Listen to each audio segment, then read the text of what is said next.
Shri Sachidananda Sadhguru Sainath Maharaj key జై. శ్రీ సమర్థ రామదాస విజయం అధ్యాయం 28. శ్రీరామ జయ రామ జయ జయ రామ. శ్రీ సమర్థులకు శివాజీ సేవా పాలనలో లేని గ్రామాలు కోరుట.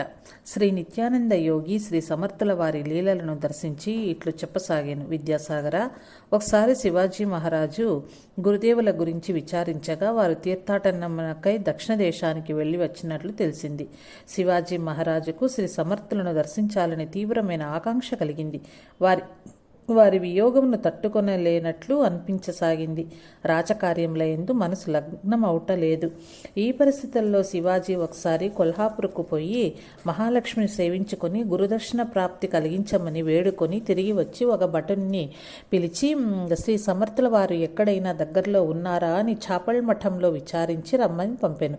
శ్రీ సమర్థుల వారు మసూరి గ్రామంలో వేంచేసి ఉన్నారని వార్తను భటుడు వచ్చి వినిపించెను. వెంటనే శివాజీ కొందరు బ్రాహ్మణులను పంపి శ్రీ సమర్థుల వారిని మన సంస్థానమునకు తోడ్కొని రమ్మని, కొన్ని రోజులు వారి సన్నిధిని మనకు ప్రసాదించమని వినయపూర్వకంగా కోరండి అని చెప్పి పంపెను. శ్రీ సమర్థులు ప్రజల మనిషి. వారు ఎవరికీ కట్టుబడే వ్యక్తి కాదు. సర్వజన హితకారి అనగా అందరి మేలు కోరే విధంగా సంచరించేవారు. వారి దాసబోధ గ్రంథంలో కూడా ఈ విషయంనే వ్రాసి ఉన్నారు. యోగులు సర్వస్వతంత్రులు, వారు ఎవరికీ కట్టుబడరు, భగవదాజ్ఞలను పాటించుచుందురు అని వ్రాసినారు. వారు నిర్వచించిన విధానమును వారు ఆచరించి తీరగరు. శ్రీ సమర్థుల వారు ఏ చోటికి వెళ్ళినా వారిని ఇంకా కొన్ని రోజులు అక్కడ ఉండమని కోరేవారే గాని తిరిగి వెళ్ళుటకు ఎవ్వరూ సమ్మతించేవారు కాదు. శ్రీ సమర్థులు మాత్రము ఎంతమంది ఆపినా ఆగే వ్యక్తి కాదు. రామాజ్ఞ అయిందంటే ఆ చోట ఉండరు. శివాజీ గారు పంపిన వ్యక్తులు మసూరికి చేరుసరికి శ్రీ సమర్థులు ఆ గ్రామం విడిచి వెళ్ళినట్లు తెలిసింది. శివాజీకి వార్త తెలుపగానే శ్రీ సమర్థుల నామస్మరణ ఏమరక చేస్తూ గుర్రం పైన బయలుదేరి మసూరికి వచ్చి విచారించుకుని గురుదేవులు మాహుళికి పోయినట్లు తెలుసుకుని తాము కూడా మాహుళికి చేరారు. శ్రీ సమర్థులను చూడగానే చిన్న పిల్లవాని వలె దుఃఖం పొంగిరాగా అమాంతంగా సాష్టాంగ వందనం చేసి వెక్కి వెక్కి ఏడుస్తున్నారు. శ్రీ సమర్థులు ప్రేమపాత్రమైన చూపులు ప్రసరింపచేస్తూ, ఏమైంది శివాబా, అందరూ క్షేమమే కదా? విజయ పరంపరలను శ్రీరాముడు నీకు ప్రసాదించినారు. మాకు ఎక్కడ ఉన్నప్పటికీ నీపైనే కదా దృష్టి. నీవు భారీ సంకటముల నుంచి ఎలా బయటపడగలిగినావు? చిత్ర విచిత్రమైనవయ్యా శ్రీరామ ప్రభు యొక్క లీలలు. రావణ సంహారి అయిన ఆ ప్రభువుకు అసాధ్యమేమున్నది? నీవెందులకు బెంబేలు పడుచున్నావు? యుద్ధ సమయంలోనేమో ఎనలేని శౌర్యము, ఇప్పుడేమో బేలతనము. రాజునకు ఎల్లప్పుడూ ధైర్య శౌర్యములే శోభాయమానములు అంటుంటే శివాజీ తన బాధని ఈ విధంగా వ్యక్తీకరించారు. తమ సేవలో నిమగ్నమై ఎక్కువ సమయం గడపాలని నా తలంపు. తమరు మరింత దూరమైపోతుంటే నా మనసు విఫలమవుచున్నది గురుదేవా అని శివాజీ పలికెను. శ్రీ సమర్థులు, శివాబా, మేము ఇక్కడ లేనందున కష్టాలు కలిగినవని భావించుచున్నావు. కానీ శ్రీరామ ప్రభు అంతటా నిండి ఉన్నారు సుమా. నీవు వారి స్మరణ విడవక చేస్తావు. వారి ఆజ్ఞలను పాటించవలదా? వారి ఆజ్ఞనే నీవైనా మేమైనా పాటించి తీరాలి అని మృదుమధుర వాక్కులతో సమాధాన పరిచిరి. వారిరువురు తిరిగి చాపల్ మఠానికి వచ్చినారు. శివాజీ గురు సన్నిధిలో కొన్ని దినములు ఉండగోరెను. శ్రీ సమర్థులు అనుమతించిరి. 3 రోజుల తరువాత రోజు వారిట్లు ప్రార్థించినారు. మా విజయాలకు కారకులు తమరే కావున నాకేమైనా సేవాభాగ్యం ఇప్పించగోరుచున్నాను అని పలికిరి. శ్రీ సమర్థులు విని గో, బ్రాహ్మణ, స్త్రీ, శిశు, వృద్ధులకు ఎటువంటి హాని కలగకుండా నీవు కాపాడుచున్నావు కదా, అది మాకు సేవ చేసినట్లు కాదా? ఇంకేం కావాలను గోసావీలకు అన్నారు. శివాజీ ఒప్పుకొనక, గురు మహారాజ్, తమరి దయతోనే నేను గెలిచిన సంస్థానములలో ఎంతో కాలం మీ సేవకు అనుమతించిన అధికార పత్రం వ్రాసి ఇచ్చేదను అని బ్రతిమాలెను. శ్రీ సమర్థులు శివాజీ మొండితనమును గమనించి 3 గ్రామాల పేర్లు చెప్పి ఆ గ్రామాలకు మాకు వ్రాసి ఇవ్వమని కోరెను. శివాజీ మ్రాన్పడి నిలిచి, గురు మహారాజ్, ఆ గ్రామాలు నా పాలనలోనివి కావు, ఎట్లు వ్రాసివ్వగలనని సంకోచంతో పలకగా, కళ్యాణ్, శివాజీ గురువాజ్ఞను పాటించుము అని సలహా చెప్పెను. శివాజీ చేయునది ఏమియో లేక 3 గ్రామాలు గురుదేవుల పేరున స్వాధీనం వ్రాసి రాజముద్ర వేసి ఇచ్చెను. కానీ మనసుకు సంతోషం కాకుండెను. శ్రీ సమర్థులు అట్లెందుకు కోరినారో, తాను విసిగించినానేమో అని ఆలోచించుచుండగా శ్రీ సమర్థులు, కళ్యాణ్ పద, ఇప్పుడు మనకు ఒక బెడద తీరింది. ఈ శివాజీ పాలనలో మనం లేము. వీరి ఆజ్ఞలు అనుజ్ఞలు మనపైకి పనిచెయ్యవు. ఆ గ్రామాలకు పోయి భిక్ష చేసుకుని హాయిగా బ్రతకవచ్చును, పదా అన్నారు. శివాజీకి మళ్ళీ కళ్ళల్లో నీళ్లు తిరిగినాయి. తానేమి తప్పు చేశాడో తెలియక తికమక పడుచున్నాడు. ఇక మాట్లాడుటకు గురుదేవులు అవకాశం ఇయ్యలేదు. శివం, మీరిక వెళ్ళవచ్చును అన్నారు. కొండంత మనోవేదంతో సతారాకు శివాజీ తిరిగిపోయినారు. కానీ నిద్రాహారాలు లేక 4 రోజులు రేయింబవళ్లు చాలా వెద చెందినారు. గురుదేవులను చేజేతులా నేనే దూరం చేసుకున్నానేమోనని ఆర్తితో వారి నామస్మరణ చేస్తూ ఉన్నారు. కొన్ని రోజుల తర్వాత తన రాజ్య పరిధిలో లేని గ్రామాలలో శ్రీ సమర్థులు ఎంత బాధపడవలసి వస్తుందోనని మనసు ఆగక గుర్రం ఎక్కి శివాజీ శ్రీ సమర్థులుండే చోటికని పయనమయ్యారు. కొంత దూరంలో ఉండగానే శ్రీ స్వామి సమర్థులు కళ్యాణ్ గారలు దారిలోనే కలిశారు. అంత దూరంలోనే శివాజీ గుర్రం దిగి నమస్కరించి నిలిచారు. శ్రీ సమర్థులు శివాజీతో అత్యంత ప్రేమపూరితంగా మాట్లాడి, శివబా, నీ పాలనలో లేని గ్రామాలన్నావు, కానీ అక్కడి ప్రజలు నీ పాలనే కావాలంటున్నారు. ఆ సంస్థానం వారు ఈ 3 గ్రామాలను నీ రాజ్యంలోనే విలీనం చేశారు. నిన్ను నీ సేవను తప్పించుకుందామన్నా కుదరలేదే, అందుకే తిరిగి వస్తున్నాము అని చెప్పేసరికి మరొక్కసారి పాదాభివందనం చేసి, గురుదేవా, నాకు గుణపాఠం చెప్పుటకే తమరిట్టు చేసినారు. ఈ రాజ్య సంపదంతా తమరిదే, నాది కానే కాదు. నాదంటూ ఏదైనా ఉన్నప్పుడు తమకివ్వాలనే ఆశ కలుగుతుంది. అంతా మీదైనప్పుడు నేనిచ్చేదేముంది? నన్ను, నా అజ్ఞానాన్ని మన్నించండి అని కొన్ని రోజులు వచ్చి రాజమందిరంలో ఉంటూ అక్కడి వారులకు జ్ఞానబోధలు చేయమని కోరారు. తర్వాత వస్తామని శివాజీని పంపివేశారు. శ్రీ సమర్థులు శివాజీ పిలుపు ప్రకారము 4 రోజులు వచ్చి ఆ రాజమందిరంలోనే ఉండి సభలో కీర్తనలు, కథాగానం, ప్రవచనాలు వినిపించారు. 4 రోజుల తర్వాత మంత్రి గారింట్లో కథ చెప్పించుకున్నారు.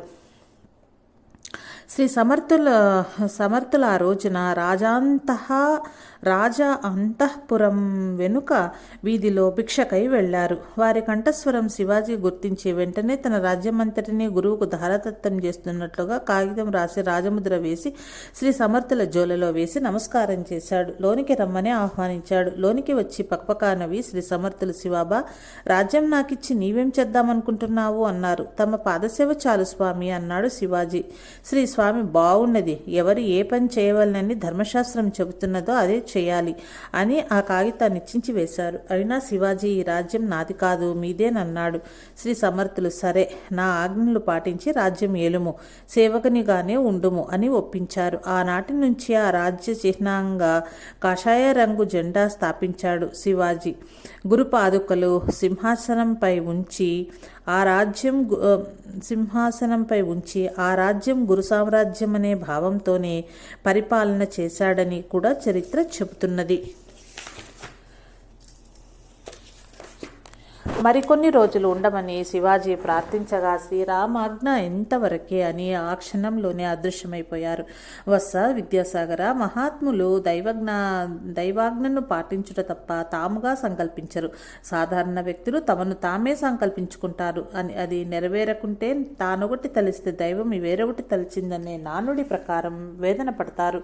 అట్లు కాక మహాత్ములు దైవ సంకల్పానికే తమ సంకల్పాన్ని జోడించడం ద్వారా ప్రతి కార్యము నిర్విఘ్నంగా సాగిపోయేటట్టు చేసుకుని విజయం సాధిస్తారు అని తెలిపి శ్రీ నిత్యానందుల వారు జై జయ రఘువీర సమర్థ అని అందరితో జై జయనాదాలు చేశారు. చాపళ్ళలో శ్రీరామనవమి చనిపోయిన వ్యక్తి బ్రతుకుట. శ్రీ నిత్యానందులు తిరిగి ఇలా ప్రారంభించారు. విద్యాసాగర, చాపళ్ళలో 1 సంవత్సరం శ్రీరామనవమి ఉత్సవాలు అత్యంత వైభవంగా జరుగుతూ ఉన్నాయి. ఆ ఉత్సవాలు చూచేందుకు ఒక వృద్ధ దంపతులు వచ్చారు. దశమి నాడు అర్ధరాత్రి భర్త చనిపోయాడు. శ్రీ సమర్థుల వారికి విషయం తెలియకూడదని, వారి కార్యక్రమాలకు ఆటంకం కలుగుతుందేమోనని అతని భార్య కూడా రోధించకుండా జాగ్రత్త పడింది. ఎవరి సహాయంతోనైనా భర్త శవాన్ని బయటికి తీసుకోపోవాలంటే ఎవరితో చెబితే ఏం తంటా వస్తుందోనని అలాగే దుప్పటి ముసుగు కప్పి సమయం కొరకు వేచి ఉంది. శ్రీ సమర్థుల వారు మధ్యాహ్నం భోజన సమయంలో అందరికీ ప్రసాదం ముట్టిందా అని శిష్యులను అడిగారు. అందరికీ ముట్టిందని చెప్పారు. మరి ఆ చివరి కుటీరంలో ఒక వ్యక్తి ఉపాసంగా ఉన్నాడే, మా ముందు లేచి శ్రీరాముల వారి ప్రసాదం తినమనండి అని అన్నారు. ఎవరు ప్రసాదానికి రాలేదోనని శిష్యులు వెళ్ళి విచారించగా ఒక ఆయన ముసుగేసుకుని పడుకుని ఉన్నాడు. అక్కడే భార్య ఉంది. అప్పుడు ఆమెను అడిగారు, ఈయన ఎందుకు ఉపవాసం ఉన్నాడు? శ్రీ సమర్థుల వారు శ్రీరాముల ప్రసాదం తినమన్నారు అని చెప్తుంటే ఆమె అప్పుడు చెప్పింది, ఆయన రాత్రి చనిపోయాడని. శ్రీ సమర్థులకి ఈ వార్త తెలియనీయవద్దని ఆప్ చేశానన్నది. శిష్యులు కొందరు వెళ్ళి సమర్థుల వారితో చెప్పగా వారు చాలే ఉపవాసం లేపి ప్రసాదం తినిపించండి అన్నారు. సరేనని శిష్యులు ప్రసాదం తెచ్చి, ఓ మహానుభావ శ్రీ సమర్థుల ఆజ్ఞ అయింది, ప్రసాదం తిను అన్నారు. అంతే, లేచి కూర్చుని ఆ వ్యక్తి వారి చేతుల్లోని ప్రసాదం లాక్కొని మరి తినేశాడు. అబ్బా, ఎంత మంచి పునిగా నిద్రపోయానో అన్నాడు. అతని భార్య, నిద్ర కాదయ్యా, నువ్వు చనిపోయి ఉన్నావు, ఆ సమర్థుల దయతో బ్రతికావు అంటుంటే ఆయన నమ్మలేకపోతున్నాడు. జయరాంకు పరీక్ష. విద్యాసాగర, శ్రీ సమర్థులు ఒకసారి షాహాపురంలో బాజీపంత్ సతీబాయిలకు దర్శనమిచ్చి ప్రతాప మారుతి దేవాలయంలో కీర్తన చేసి రాత్రికి సమీప కొండ గుహల్లోకి వచ్చారు. ఆ సమయంలోనే అక్కడికి జయరాం స్వామి కూడా వచ్చి చేరారు. శ్రీ సమర్థుల వారు ఆ రాత్రే ఆ కొండ గుహను పెద్దది చేయాలని ఆదేశించారు. సరేనని జయరాం స్వామి వెంటనే పెద్ద పలుగు పార తీసుకొచ్చారు. ఆ గుహలోనే సిద్ధంగా ఉన్నాయి అని అవి నీవు పలుగుతో పడగొట్టు, నేను రాళ్ళు మట్టి ఎత్తి బయటకు పోసేస్తాను అన్నారు సమర్థులు. సరేనని పలుగుతో పొడుస్తుంటే కొన్నిసార్లు పొడిచిన తర్వాత పెద్ద కొండరాతి పెళ్ళలు విరిగి ఒక్కసారిగా పడ్డాయి. ఆ రాళ్ళు మట్టి పడే సమయానికి శ్రీ సమర్థులు అక్కడ నుంచి అదృశ్యమైపోయారు. కానీ జయరాం స్వామికి విషయం తెలియదు. 4 దిక్కులా కలయి చూచారు. శ్రీ సమర్థుల వారు కనిపించకపోయేసరికి ఆ రాళ్ళు కింద పడిపోయి ఉంటారని భావించాడు. గురుదేవ్ మహారాజ్ అని దిక్కులు పిక్కటిల్లేటట్లు పిలిచాడు. ప్రతిశబ్దం రాకపోయేసరికి గురుదేవులు ఈ రాళ్ల కిందనే ఉన్నారని నిర్ణయించుకుని జయరాం స్వామి ఏడ్చుకుంటూ ఆ రాళ్లన్నీ తొలగించే ప్రయత్నం చేస్తూ బాగా అలసిపోయాడు. శ్రీ స్వామి సమర్థులు బయటపడనే లేదు. హే సమర్థ సద్గురు, నాకు తల్లి, తండ్రి, గురువు, దైవం అన్నీ నీవేనని నమ్మిన వాడను. గురునాథ, అటువంటి మిమ్ములను ఈ రాళ్లగుట్ట కింద పడి పోయేలాగున నా చేతులారా చేశాను. నాకు నిష్కృతి లేదు. ఎక్కడ ఉన్నారో పలకండి, నా యందు దయ చూడండి, దీనిని మన్నించండి సద్గురు. అర్థవంతంగా అలా మీ జీవనయాత్ర ముగిస్తారా? అది నా చేతుల మీదుగా అర్థాంతరంగా ఇలా మీ జీవనయాత్ర ముగిస్తారా? అది నా చేతుల మీదుగాన నా గురుదేవులను ఈ రాళ్లల్లో నుంచి నేను బయటకు తీయలేకపోతుని, ఇక నా బ్రతుకు వృథా అని తనకి ఇంకా శరీరం త్యజించాలనుకున్నాడు. ఆ కొండ ఎక్కి దూకటానికి ప్రయత్నించాడు.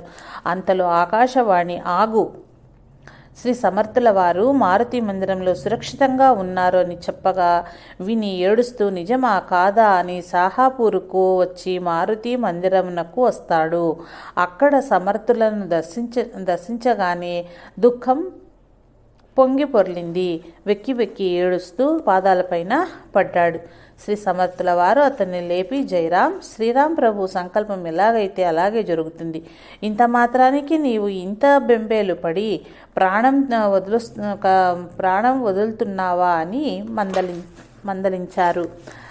కేశవస్వామి భాగానగర్కర్ శ్రీ సమర్థుల వారి యొక్క ధర్మ సంస్థాపన విధానం గురించి, వారి ధైర్య సాహసముల గురించి, మ్లేచ్చులను ఎందరన్నో సన్మార్గంలోకి మార్చారని, అద్భుతమైన ఆధ్యాత్మిక చైతన్యం ప్రజలలో కలిగిస్తున్నారనే వార్తలు భారతదేశమంతటా తెలిసి వారి కీర్తి వాడవాడల్లా స్మరించబడుచున్నది.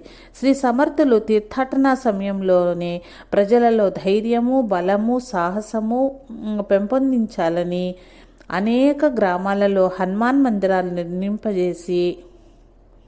నిర్మింపచేసి విగ్రహ ప్రతిష్టలు చేసి తమ శిష్యులనే అచ్చట మహంతులుగా నియమించారు. ఆ మందిరాల వైపు చూచేందుకు కూడా యవనులు భయపడతారని ప్రతీతి. ఈ విషయాలన్నీ అనేక మంది సాధు సత్పురుషులకు తెలిసాయి. హైదరాబాద్లో ఉండే కేశవస్వామి గొప్ప సాధు పురుషుడు. వారికి కూడా శ్రీ సమర్థుల సామర్థ్యం తెలిసింది. ఆ స్వామి ఒక శిష్యుని చేతికి ఒక శ్లోకాన్ని వ్రాసి పత్రంనిచ్చి శ్రీ సమర్థుల వారి సముఖానికి పంపించారు. ఆ శిష్యుడు వచ్చే సమయానికి శ్రీ సమర్థులు చాపల్ మఠంలోనే ఉన్నారు. సంతోపంత్ చాపల్ మఠంలోనే ఉన్నారు. సంతోషంతో ఆ లేఖను అందుకున్నారు. అతనిని ఆదరించి 4 రోజులు తమ ఆశ్రమంలో ఉంచుకున్నారు. అతను తిరిగి పోవుటకు సెలవు కోరినప్పుడు కేశవస్వామి వారి లేఖకు సమాధానంగా లేఖ వ్రాసిచ్చారు. అతనితో ఇలా అడిగారు: నీవు బయలుదేరినప్పుడు స్వామి వారు ఖర్చులకేమైనా ఇచ్చినారా? అతడు దినమునకు కావలసిన సాహిత్యమును, నెయ్యి కొరకు కొన్ని పైసలు ఇచ్చారని చెప్పాడు. శ్రీ సమర్థులు అతనికి కని కొంత పైకం ఇప్పించారు. అతని ఖర్చులను పోను ఇంకా మిగిలినవి శ్రీ కేశవ స్వామి వారికి తిరిగి ఇవ్వగా వారు వాటిని మరియు ఆ లేఖను కళ్ళగద్దుకుని పూజలో ఆ మహాత్ముని స్పర్శతో మన ఆశ్రమం పావనమైంది కళ్ళకద్దుకుని పూజలో పెట్టుకున్నారు. ఇదంతా వింతగా చూస్తున్న శిష్యులలో నేను ఇలా చేసేందుకు ఆశ్చర్యపోతున్నారా? ఆ మహాత్ముని స్పర్శతో మన ఆశ్రమం పావనం అయింది. ఆ నాణెముల రూపంలో ఇక్కడికి శ్రీ సమర్థులే వచ్చి ఉన్నారని చెప్పారు. శిష్యులంతా ఆశ్చర్యచకితులు అయ్యారు.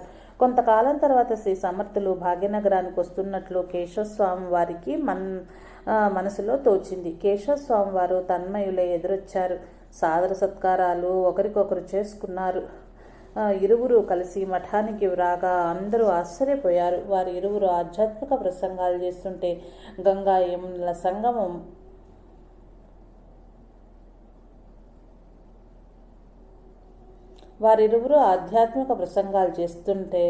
గంగా యమునల సంగమం వలె ఉన్నదని శిష్యులు శ్రోతలు భావించారు. కేశవస్వామి వారు సంస్కృత శృతి మాలలో శ్రీ సమర్థులను స్తుతించారు. ఆనాటి నుంచి కేశవస్వామి వారిని శ్రీ సమర్థులు తమ సోదరులేనని భావించారు. వారికి కూడా శ్రీ సమర్థుల సాంగత్యం ఎంతో ధైర్యాన్ని ఇచ్చింది. ఆయనతో కలిసి 5 శిష్యులు సమర్థ పంచాయతనం అని స్తుతించేవారు. తర్వాత శ్రీ సమర్థుల పిలుపు అందుకుని మిగిలిన 3 కూడా అక్కడకు చేరుట జరిగింది. శ్రీ సమర్థ రామదాస స్వామి, జయరాం స్వామి, రంగనాథ స్వామి, ఆనందమూర్తి, కేశవమూర్తి. వీరి ప్రసంగాలలో శ్రోతలను